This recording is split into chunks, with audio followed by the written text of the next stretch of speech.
ভয়াবহ বন্যায় বিপর্যস্ত হয়ে পড়েছে অস্ট্রেলিয়ার নিউ সাউথ ওয়েলস। এখন পর্যন্ত 4 জনের মৃত্যুর খবর নিশ্চিত হওয়া গেছে। নিখোঁজ রয়েছে বহু মানুষ। প্রায় 50,000 মানুষ বন্যার পানিতে বিচ্ছিন্ন হয়ে পড়েছে। শুক্রবার প্রদেশটির স্থানীয় কর্তৃপক্ষের বরাতে এসব তথ্য জানিয়েছে সংবাদ মাধ্যম বিবিসি। কর্তৃপক্ষের তথ্য মতে রেকর্ড পরিমাণ বৃষ্টিপাত হয়েছে।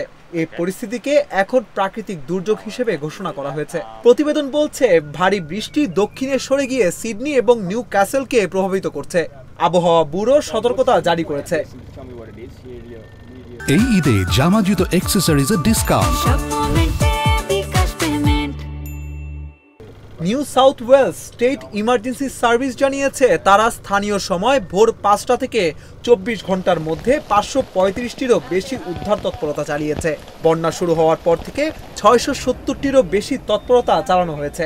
বিবিসি লিখেছে 150টিরও বেশি বন্যা সতর্কতা জারি করা হয়েছে। কর্তৃপক্ষ জনগণকে গাড়ি চালানো বা বন্যার পানিতে না যাওয়ার জন্য আগের পরামর্শ পুনরায় জারি করেছে। বন্যার কারণে 100টিরও বেশি স্কুল বন্ধ করে দেওয়া হয়েছে। হাজার হাজার বাড়িঘর এবং ব্যবসা প্রতিষ্ঠান বিদ্যুৎ বিচ্ছিন্ন হয়ে পড়েছে। বন্যায় বাস্তুচ্যুতদের রাখার জন্য কেন্দ্র খোলা হয়েছে। এছাড়া মধ্য উত্তর উপকূলের শহর তারই সবচেয়ে বেশি ক্ষতিগ্রস্ত হয়েছে। বুধবার এলাকার একটি প্রধান নদীতে পানি প্রবাহ 6.3 মিটার ছাড়িয়ে গেছে, যা প্রায় শতাব্দীর পুরনো সর্বোচ্চ স্তরের রেকর্ডকে ছাড়িয়ে গেছে।